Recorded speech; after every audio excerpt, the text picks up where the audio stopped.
Sebagai instruktur nih Captain Ida ya? Mungkin bukan seperti itu, berbagi ilmu Oh, berbagi ilmu ya, iya. Dan di tipe yang sama ya? di NG. Di NG juga ya? Berbagi ilmu, belum sampai level itu. Coba aja jadi pilot katanya gitu. Emang ada ya perempuan, saya tanya gitu kan, di situnya ada pria atau wanita gitu kan. Ya itu kan ada katanya wanitanya. Oke, akhirnya saya coba. Pilotnya jangan cuma dia bisa menerbangkan.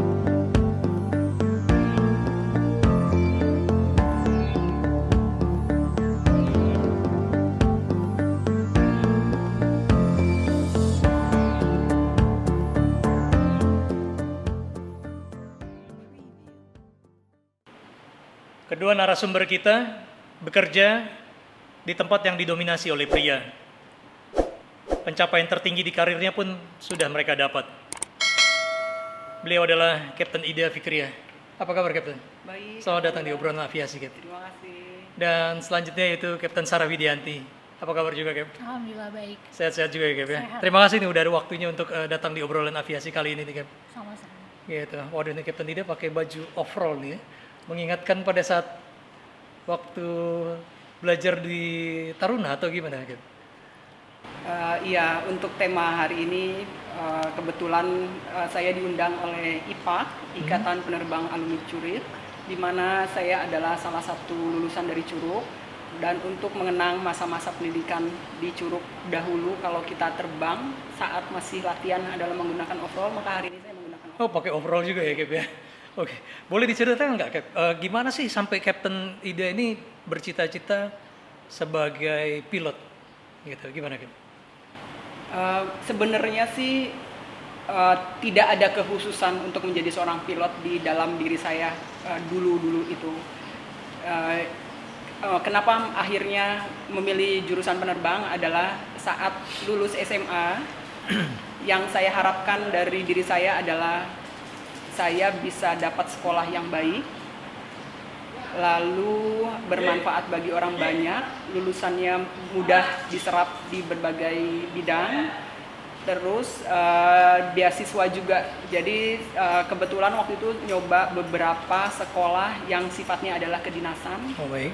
Dan akhirnya yang dinyatakan lulus adalah di Curug ini. Di Curug ini, Dan oh. setelah itu baru dimantapkan hati di situ. Oh gitu ya. Berarti di SMA tuh di Jakarta, Cap? Atau SMA di Jakarta. SMA di Jakarta. Kemudian ikut tes Curug ya? Iya. Oh, tahun berapa tuh, Cap? Lulus SMA 94, 94? lalu masuk Curugnya adalah Januari 95. Karena tesnya lumayan lama dan lumayan banyak. Jadi prosesnya kita lulusan itu sekitar bulan Mei tahun 94. Setelah itu tes dengan berbagai tahapan-tahapannya selesai, masuk di Curugnya adalah awal Januari 95. Awal Januari 95 gitu. Langsung masuk ke Curug ya? Itu apa Langsung. PLP Curug dulu namanya ya? Dulu namanya PLP Curug. PLP Curug. Sekarang namanya Politeknik Penerbangan Indonesia Curug. Iya, betul. Gimana, Cap? Boleh diceritakan waktu sekolah dulu bagaimana? Angkatan berapa sih, Cap, waktu itu, Cap? Saya masuk sebagai angkatan 53. Kebetulan waktu itu adalah, kalau untuk yang khusus dari penerbang perempuan, kita ini adalah mungkin penerimaan pertama setelah kurang lebih 10 tahun Curug tidak menerima taruni perempuan. Oh, tadinya tidak pernah ada penerbang perempuan di Curug, tapi vakum hampir 10 tahun ya? Kurang lebih 10 tahun. Oh, baik. Jadi ada, tapi kurang lebih vakum 10 tahun, setelah itu baru ada kita lagi. Saya dulu bertiga yang perempuan, jadi Curug 53 untuk taruni perempuannya ada 3 orang, ada saya, lalu Dian, Kartika, sama Isma Kania. Oh, ada 3 satu angkatan itu, Cap ya? Berapa orang total angkatan 53 itu, Cap? Kurang lebih 68. 68, Jadi, cukup banyak ya? 68 Curug 53, 3-nya perempuan, 5-nya Myanmar. Dari luar negeri. Dari luar negeri. Oh, waktu itu pada saat itu juga ada kunjungan dari pilot dari luar negeri yang disekolahkan di Curug ya? Bukan kunjungan, tapi titipan taruna dari luar negeri. Oh, titipan Jadi taruna. mereka dididik di Indonesia. Oh, di Indonesia. Nah, ini kan Captain Ida kan angkatan 53 gitu. Kalau Captain Sarah bagaimana, Cap? Kalau boleh tahu juga, Cap? Ya saya lulusan STPI dulu, namanya Sekolah Tinggi Penerbangan Indonesia. STPI Curug angkatan penerbang 60. Penerbang 60 Ya, gitu. itu tahun 2007. Masuknya lulusnya 2009. 2007, 2009 angkatan 60. angkatan 60. Kok mau juga kayak jadi pilot gimana? Ini kan jarang. Pekerjaan ini adalah pekerjaan yang hampir mostly adalah laki-laki gitu ya. Gitu. Kenapa bisa kepikir untuk jadi pilot kan? Kalau dibilang cita-cita sih dulu cita-cita berubah ya dari SD, SMP, SMA itu cita-cita saya berubah. Pengen jadi dokter, pengen berubah jadi astronot, pengen jadi macam-macam lah berubah-berubah. Sampai lulus SMA tuh teman-teman tuh udah memantapkan, ada yang mau jadi dokter, ada yang mau kuliah di kedokteran gitu ya, ada yang kuliah di berbagai tempat lah. Saya sampai lulus SMA gitu saya belum kepikiran gitu mau jadi apa waktu itu.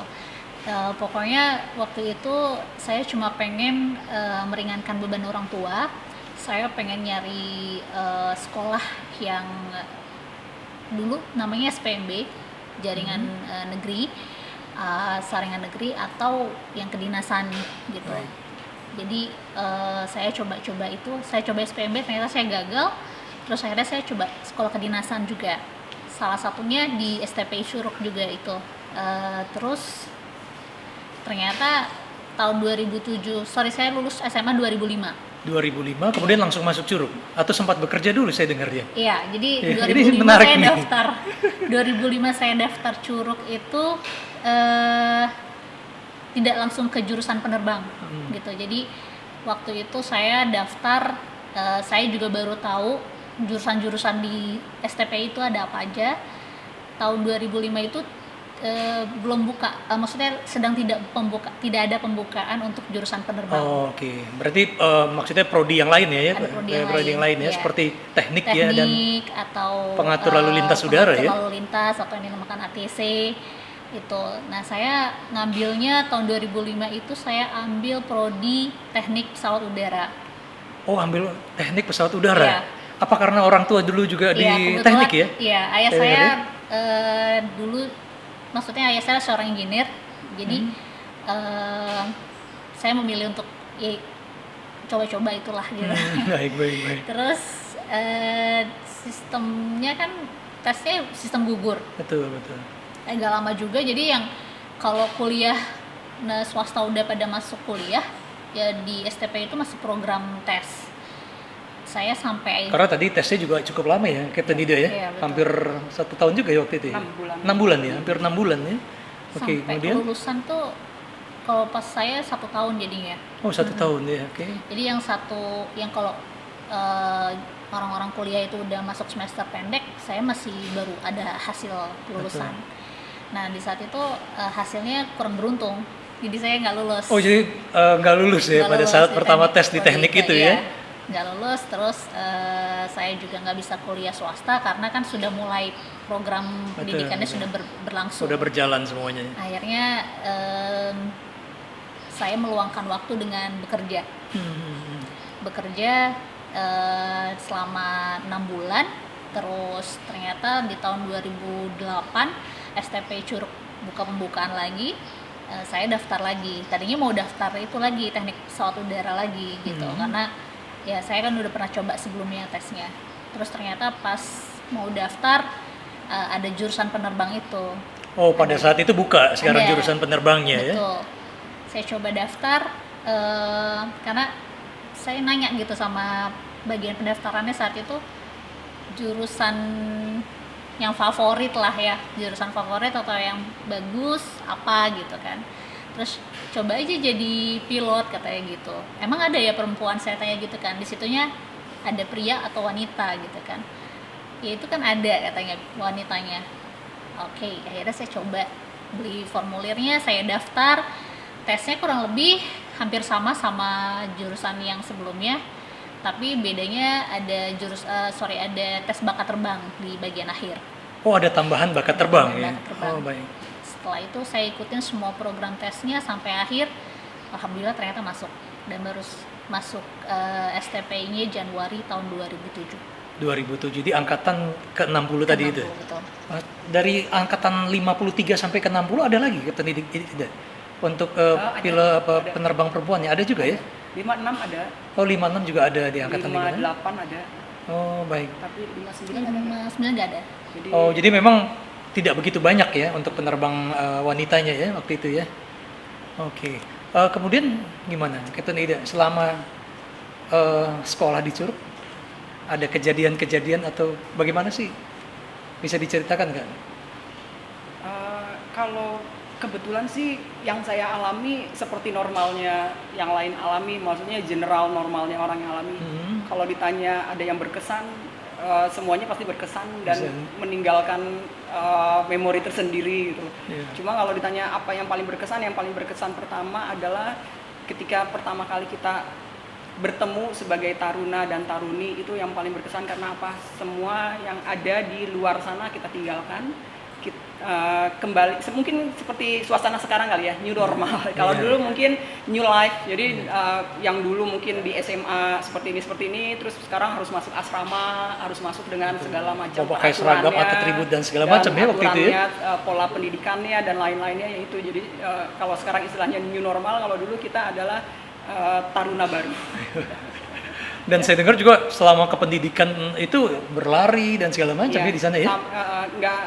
Nggak dibedain kalau untuk lari pagi, bangun pagi, lari pagi, untuk olahraga angkat hampir sama aja antara wanita dan laki-laki ya di situ. Jadi bawa beban sama. Oke, gitu ya. Nggak tahu di Sarah gimana? Sama juga ya. Saya juga sama juga. Saya dengar juga ada yang bilang kalau selama masih taruna junior berjalan lebih dari 3 langkah itu harus lari gitu ya. Gitu, hampir sama juga ya, lari juga ya. Selama setahun. Iya. Oke. Selama setahun. Gimana kalau Kapten Sarah ada yang menarik waktu itu? Kalau saya kurang lebih sama Kapten Ida. Terlebih saya satu-satunya perempuan waktu itu di jurusan penerbang tahun angkatan 60 itu. Oh, di angkatan 60 Kapten Sarah cuma sendiri nih ya, yang sebagai wanita ya. Waktu Kapten Ida ada 3 orang ya. Saya sendiri dari total tarunanya 35. Maksudnya taruna-tarunanya 35, yang tarunanya 34, saya sendirian. Jadi totalnya 35. Jadi ya itu biasa, mungkin kan kalau di SMA kita punya teman perempuan atau kebiasaan perempuan kan biasanya cerita betul, gitu ya. Betul. Curhat, sementara ini wah, taruna semua, laki-laki semua ya. Gitu. Laki-laki semua gitu. Jadi cukup awal-awal cukup signifikan perubahan kehidupan gitu ya, dari SMA ke sekolah tinggi ini gitu. Terus ditambah sekolahnya juga asrama kan, kita nggak pulang ke rumah gitu ya, tapi kebetulan saya digabung baraknya sama yang taruni lain. Oh, dari jurusan yang lain juga ya? Dari jurusan yang lain juga. Oh, oke. Jadi ada obat pelepas rindu bertemu atau cerita sama perempuan. Kalau laki-laki kayaknya nggak bisa diajak juga mau cerita bagaimana ya. Terus selama di pendidikan terbangnya bagaimana? Kapten Ida gimana, Kapten Ida? Nggak beda jauh. Jadi mungkin sekalian informasi juga bagi yang mungkin di luar sana kepingin tahu. Betul. Kan ini kan yang menonton ini pun juga pengen tahu bahwa wanita ternyata bisa jadi pilot gitu ya, bisa jadi penerbang, dan mungkin dengan adanya ini kan mereka jadi mau gitu. Ya, jadi sekedar gambaran yang di luar sana mungkin ada yang punya cita-cita untuk mau jadi penerbang atau kayak apa sih sekolah di penerbangan itu. Jadi sebelum jadi penerbang, kita terbang itu yang pertama adalah ada tahapannya namanya ground school. Apa itu ground school? Ground school itu adalah sekolah di darat kalau di bahasa Indonesiakannya. Jadi materi, teori, rumus, hukum, kenapa pesawat bisa terbang, terus hukum-hukum penerbangan, kayak kalau di darat mungkin ada hukum lalu lintas, kita juga ada hukum penerbangan, lalu komunikasi dengan menara pengawas atau ATC, itu semuanya diajarkan di ground school atau sekolah di darat. Oh, jadi sebelum terbang harus sudah menguasai itu semua ya? Menguasai ground school dulu. Setelah menguasai ground school, kita dulu punya namanya LING. LING itu kalau sekarang mungkin lebih populer dengan simulator. Oh, simulator. Simulator itu adalah alat bantu yang menyerupai pesawat, tapi masih tetap di darat. Jadi jadi ada ruangan khusus yang didesain yang bentuk dalamnya persis seperti pesawat latih yang dibelajari ya? Iya, dan itu masih tetap di darat. Setelah itu baru diajarkan basic penerbangan. Jadi bagaimana saat kita prosedur sebelum menyalakan mesin, lalu pesawat itu berjalan di darat dengan komando dari menara pengawas, lalu interaksinya juga dengan menara pengawas dan sesama teman-teman penerbang lain. Dan itu semua yang tadi teori-teori diberi di ground school atau di pelajaran di darat itu diterapkan di penerbangan. Jadi setelah itu baru kita terbang. Yang pertama terbangnya masih didampingin dengan instrukturnya.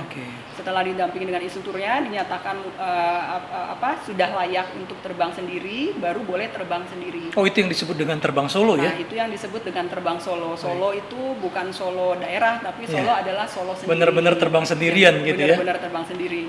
Dan harus bisa menguasai teknik navigasi, karena saat itu kita terbang bukan cuma di lokal area, tapi sudah mulai merasakan titik ke titik. Kalau yang terakhir kemarin sih saya masih merasakan terbang dari Jakarta ke Lampung, terus balik lagi ke Jakarta. Curug jadi dari Bandara Budi Harto ini terbang ke Lampung ya? Waktu itu kalau salah nama bandaranya Branti ya? Ya, Branti, terus kembali lagi ke Curug. Itu memang benar-benar harus sendiri dan tidak boleh nyasar. Iya. Makanya itu harus sudah dilatih sebelumnya di ground school itu ya? Baik untuk penggunaan navigasi dan segala macam ya di situ ya? Ya, setelah itu selesai nanti baru ada lagi terbangnya dengan kita sebutnya adalah sesama teman. Jadi mutual. Oke, terbang mutual itu terbang sesama satu angkatan ya. Teman, ya. Dan itu bisa lebih jauh lagi waktu itu sampai merasakan Curug Semarang. Oh, dari Budi Harto ke Ahmad Yani Airport ya Semarang, waktu itu ya, Semarang ya. Dan hanya berdua dengan teman lagi ya. Setelah itu baru nanti kita menambah pengalaman dengan menambah jam terbang. Nanti baru ada tes-tes lagi selanjutnya untuk ke tahap selanjutnya untuk memperoleh license atau surat kecakapan sebagai penerbang. Oh, baik. Ya, dimana kan saya dengar ini kalau di PLP Curug itu ada sistem gugur juga ya? Ya. Gitu, ada tahapan-tahapan solo, kemudian ada tahapan private pilot license, kemudian sampai dengan commercial pilot license ya? Seperti itu ya? Ya. Kalau Kapten Sarah gimana, Kep? Selama waktu terbang itu gimana? Ada yang pengalaman menarik juga? Karena kan soalnya sendiri juga waktu pada saat itu perempuan sendiri ya? Iya, betul. Gitu. Iya, adaptasi sebagai single perempuan saat itu ya lumayan cukup lama ya, tapi mau nggak mau kan kita harus bisa beradaptasi sama lingkungan gitu. Jadi semua sama program pendidikan dari, kalau di sekarang namanya PPI ya, Politeknik Penerbangan Indonesia. Sistem sekolahnya biasa kita sebut semi militer ya. Jadi kedisiplinannya gitu, terus udah gitu tingkat solidaritas sesama teman juga. Jadi mau perempuan mau laki-laki sebenarnya sama gitu ya.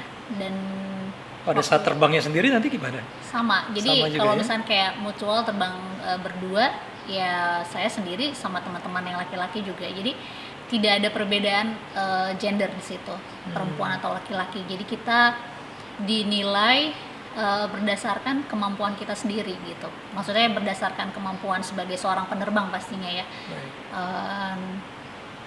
Waktu itu saya ya dari program pendidikan sih nggak ada perbedaan. Terus dari barak, dari dormitory ke pendidikan kita lari sama-sama. Terus selama di pendidikan ya kita belajar sama-sama, instruktur juga tidak membeda-bedakan antara perempuan dan laki-laki. Jadi yang ditampilkan dalam pendidikan saat itu ya kita sebagai seorang penerbang gitu. Ya, dilatih kedisiplinan segala macam ya. Sekarang boleh diceritakan sedikit Kapten Ida sama Kapten Sarah bagaimana karir di penerbangan komersialnya? Lulus Curug waktu itu masih sempat bantu-bantu dulu di Curug, nggak lama, tapi setelah itu di Garuda, salah satu maskapai terbesar di Indonesia membuka lowongan, kita melamar. Jadi setelah dinyatakan diterima di Garuda, lalu menjalani proses latihan yang ada di sana, terbang. Yang pertama pesawat yang harus bisa saya kuasai atau saya kendalikan saat itu adalah 737 Klasik. 737 Klasik ini adalah jenis Boeing 737 seri 300, 400, dan 500. Setelah dari seri 737 Boeing 737 Klasik, aku pindah ke seri Airbus Ini untuk tipe wide body, jadi tipe pesawat besar. Yang lebih besar ya. Kalau tadi narrow body, pesawat Narrow body. kecil, lalu ke pesawat besar itu Airbus 330 seri 200 sama seri 300. Setelah itu ada promosi jabatan untuk menjadi kapten. Jadi tapi nggak bisa di tipe yang sebelumnya, ke tipe pesawat baru lagi, Boeing 737 NG seri 800. Jadi sekarang saat ini terbang 737 seri 800 Ya. NG ya. Ya. Saya dengar juga sebagai instruktur nih Kapten Ida. Mungkin bukan seperti itu, berbagi ilmu Oh, berbagi ilmu ya. Iya. Dan di tipe yang sama ya, di NG. di NG juga ya. Berbagi ilmu, belum sampai level itu. Iya. Wah, hebat sekali, maksudnya sudah sebagai kapten pilot. Saya dengar sebagai kapten pilot pertama di Garuda Indonesia. Iya, Garuda sudah menobatkan bahwa saya adalah kapten pilot pertama di Garuda Indonesia. Kapten wanita pilot pertama ya Iya. di Garuda Indonesia ya. Sebelumnya memang belum pernah ada ya di Garuda Belum pernah ini ya. ada. Belum Jadi pernah waktu itu pun Kapten Ida masuk di Garuda Indonesia sebagai pilot wanita yang pertama ya. Iya. Wah, hebat sekali sampai akhirnya jadi kapten juga ya di sana ya. Kalau Kapten Sarah saya dengar juga sama di perusahaan penerbangan yang sama ya. Betul. Gimana ceritanya? Saya join di Garuda Indonesia tahun 2009. Setelah lulus dari Curug langsung join sama Garuda. Terus di tipe pesawat Boeing 737 Classic. Setelah itu saya pindah rating ke Boeing 737 NG.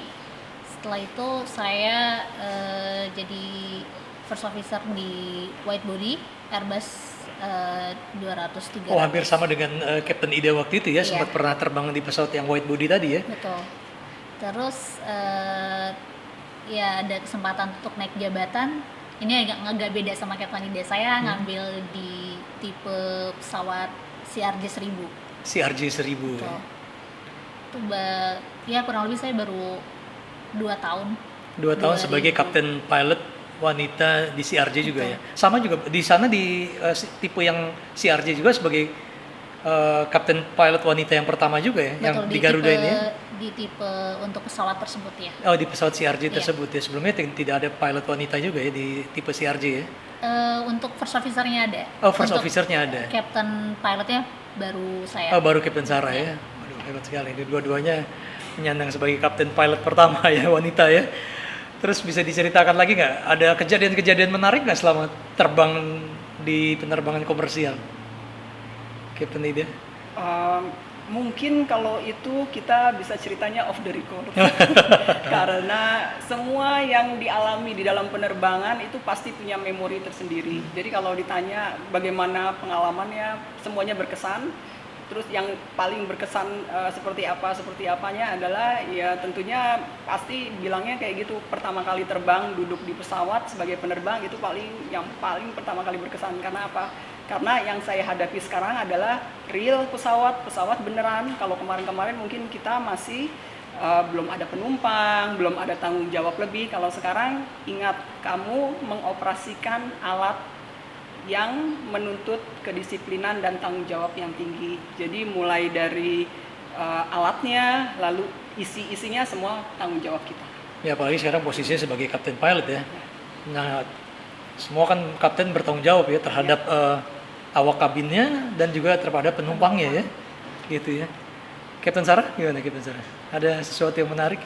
Iya, setiap penerbangan buat saya unik ya, karena kita dikondisikan dengan kru yang berbeda-beda, kondisi cuaca yang tiap hari juga berganti, terus tipe pesawatnya sama tapi pesawatnya bisa beda-beda. Maksudnya dari tipe pesawat itu kan kita punya beberapa pesawat gitu, jadi itu tiap hari atau bahkan dalam satu hari kita ada beberapa rute itu kita bisa ganti-ganti pesawat. Jadi beda-beda gitu kondisinya. Jadi setiap rute, setiap hari, setiap penerbangan punya keunikan atau punya cerita sendiri gitu. Jadi kalau mau diceritain mungkin panjang. Durasinya bakalan panjang.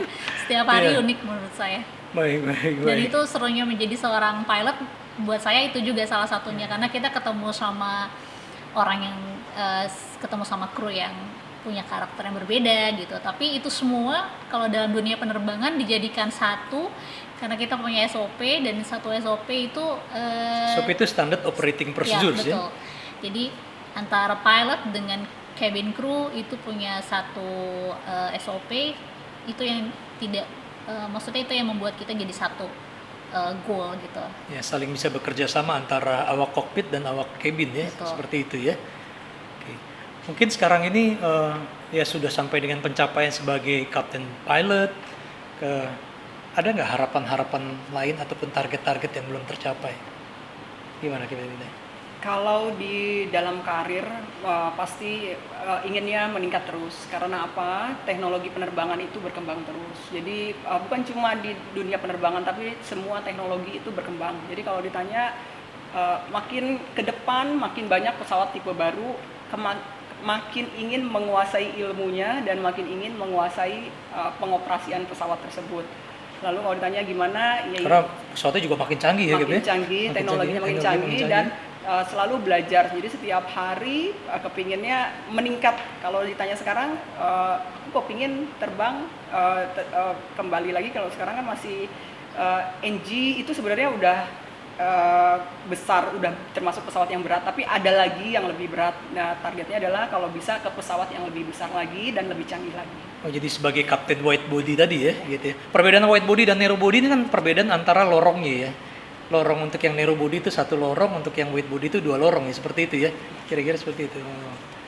Itu harapan dari Kapten Ida. Kapten Sarah, apa harapan? Harapan saya dengan pekerjaan saya ya bisa berlangsung lama, tidak tergantikan, karena dunia ini semakin lama semakin canggih. Ada teknologi yang semakin meningkat gitu, atau bahkan sempat ada desain bahwa pesawat itu akan diterbangkan dengan robot gitu kan. Yeah. Jadi saya berharap pilot manusia itu tetap digunakan sampai jangka waktu panjang, sampai Masih perlu kapanpun. ada human touch-nya lah, kira-kira seperti Betul. itu ya. Iya. Betul, itu salah satunya. Ya sama Captain Ida, di dunia penerbangan rating pesawat bisa beda-beda, teknologi dan lain-lain. Ya jangankan untuk jenjang karir yang panjang, kita juga setiap 6 bulan sekali ada yang namanya proficiency check, di mana kita selalu mereview lagi tentang prosedur-prosedur, dan menurut saya itu membuat kita tidak berhenti untuk mau belajar tentang hal apapun dalam dunia penerbangan. Atau menurut saya dunia penerbangan ini juga luas, kita juga berhubungan sama makhluk hidup ya, cabin crew tadi atau FOO. Itu membuat saya jadi belajar komunikasi juga, banyak hal yang dipelajari dari dunia penerbangan ini gitu. Jadi meningkatkan diri saya sendiri juga untuk mau terus belajar dalam hal apapun, dalam dunia teknologinya, navigasinya, ilmu-ilmu penerbangan itu sendiri, bahkan untuk human life-nya juga. Sebelum kita tutup gitu, ada nggak ucapan terima kasih yang belum tersampaikan dengan apa pencapaian yang sudah dicapai saat ini? Ya, saya mau berterima kasih kepada semua pihak. Mungkin tidak bisa saya sebutkan satu persatu, yang mungkin belum sempat saya ketemu atau belum sempat saya ucapkan. Terima kasih untuk semua dukungan. Aja, Kapten Sarah. Ya saya mau mengucapkan terima kasih buat orang tua pastinya, buat partner hidup saya, suami, anak-anak, karena dukungan mereka saya bisa berproses menjadi seorang pilot atau bahkan menjadi seorang captain.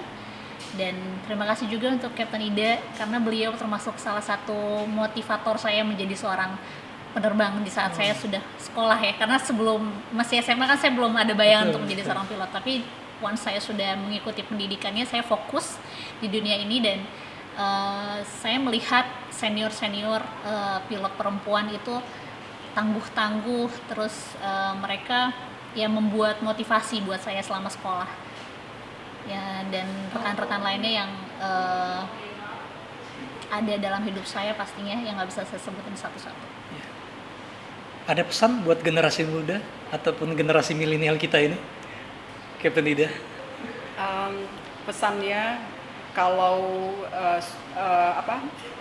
kalau sudah memilih, jadi memilih dalam bidang apapun, saya ngomongnya general. Jadi kalau sudah memilih harus konsekuen atau harus fokus 100% di tempat yang dia pilih. Jadi kalau memilih berkarir sebagai penerbang, saat berada posisi sebagai penerbang ya 100% sebagai penerbang. Kalau memilih berkarir sebagai ibu rumah tangga, 100% sebagai ibu rumah tangga. Baik, kalau gitu. Captain Sarah, hal yang sama nih kita tanyakan. Ada pesan buat generasi milenial ini? Captain Sarah ini aktif di ini juga di media sosial ya, saya dengar. Gitu. Saya mau sharing media sosial buat saya itu sebagai media untuk sharing, ya, berbagi hal apapun gitu yang saya punya, yang menurut saya positif. Saya berharapnya apa yang saya share itu adalah hal-hal yang positif, termasuk menjadi salah satu pilot wanita gitu, karena profesi ini kan masih sangat jarang, terutama tidak usah untuk di dunia ya, di Indonesia juga profesi ini sangat jarang. Jadi saya memberikan motivasi untuk para wanita